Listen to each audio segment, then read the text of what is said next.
by Blues Traveler. The intro during the lead is a G5, and I'm doing the G5 by middle finger top string, but muting the A string, and then my ring finger is second from the bottom, covering that B as well. So it's kind of like a G, but you're muting all the B's. So G, F, C, G.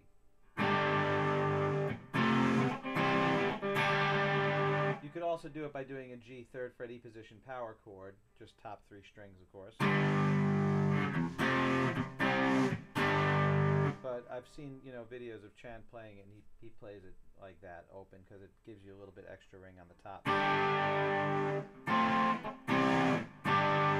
And of course that lead, which is on harmonica normally, can be played in the 15th fret.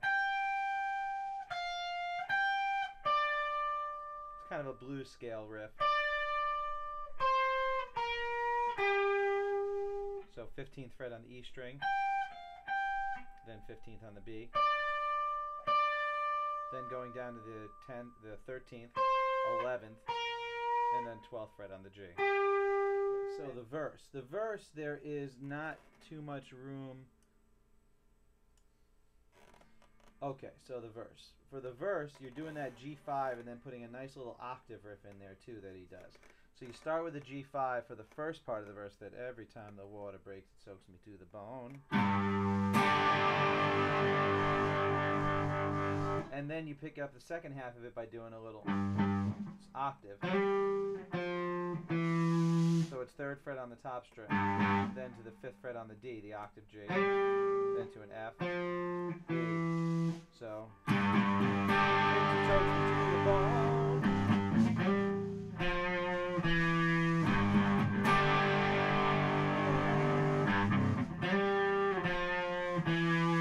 and if you work it out that everyone else in your group is playing just the single octaves riffs, then the lead person can add a little bit of rhythm to that, as Chan does. And then, of course, at the 3rd line of each verse, there's hits on a B flat to a C. So, a pitch in y'all, the hurricane, my position is unknown.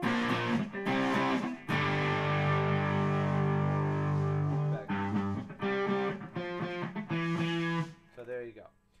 Then there's the interlude. It's kind of the chorus, really. It's a little interlude before the chorus where he goes from a G to a C to a B flat to a D. And I'm sticking with mostly fifths on this one for the guitar part, because the piano and the other lead part can add in some of the thirds and stuff. So you can do just kind of a G5 to a C5 to a B flat 5 to a D5. 3rd fret E, 3rd fret A, 6th fret E, 5th fret A. So just as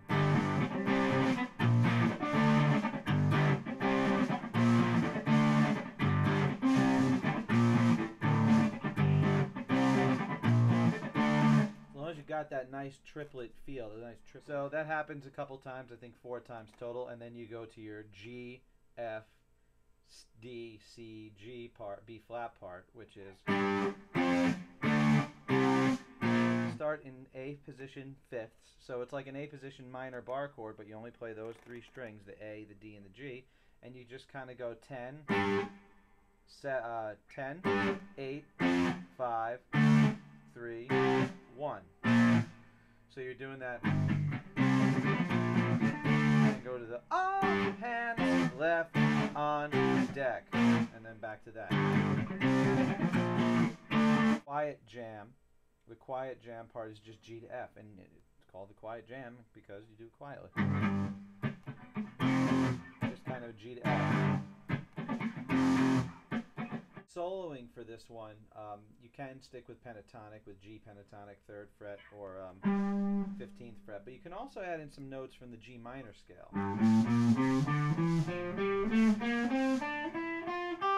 So what you're doing is 1, 3, 4, 1, 3, and then extended 4, 1, 3, and extended 4, 1, 3, 1, 3, 4, 1. And what you can do is, if you want, I mean, a lot of the time the solo isn't straight minor. It's using mostly the pentatonic notes with an occasional minor note to color it up a little.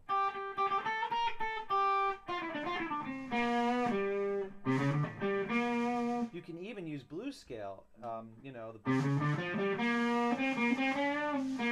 and color it up with minor scale notes.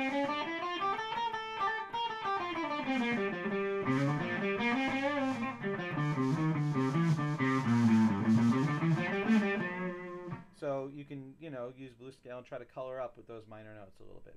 All right. For those of you that play this alien 4-string thing, the bass line for this is really cool. It's a very integral part and specific. So he's doing a G5 to an octave, 3rd fret to 5th fret. So like that.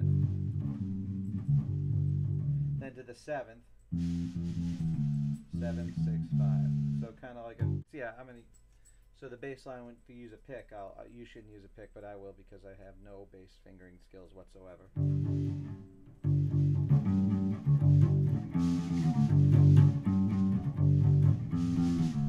So you're kind of going like that.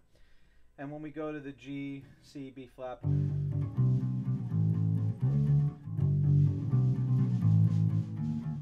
can kind of, when we go to the G, C, B flat, D part, you can kind of accent those.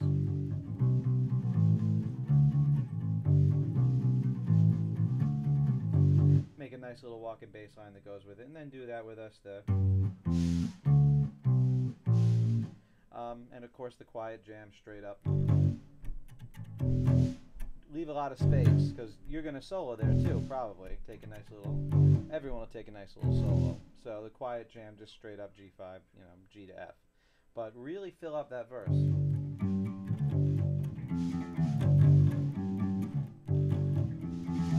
Verse is about bass and piano. The guitar is sort of just a color 5th that we play. Okay, so the piano part, it's got kind of a G chord there. It's actually down here. Electric piano part, moving to a 1st inversion C, and then to a G7 without the B in it. So during the verse, he's kind of going, every time the water breaks, it just moves up.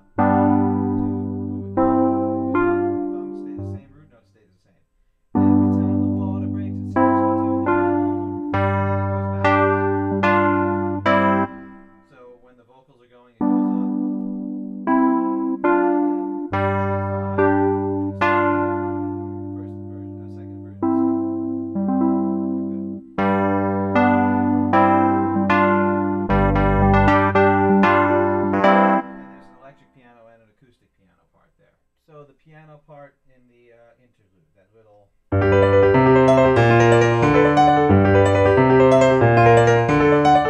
It's really simple. You're just doing a G triad to a C 2nd inversion with the G on the bottom, then a B flat 2nd inversion with the F on the bottom, and a D 2nd inversion with the A on the bottom.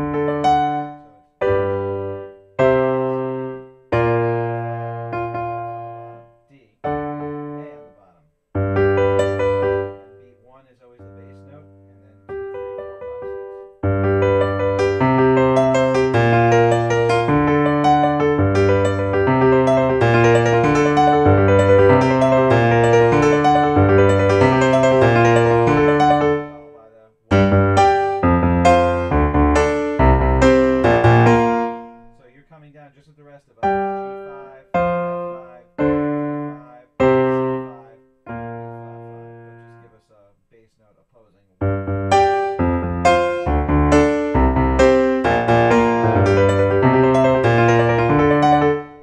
And then during the intro, you know, you're kind of doing the same thing as us. When you do the F, make it an F9. G in the top, and then the C.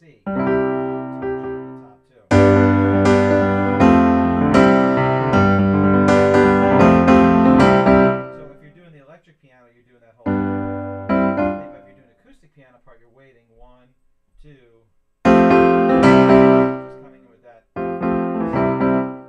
Every time the water breaks, it soaks me to the bone.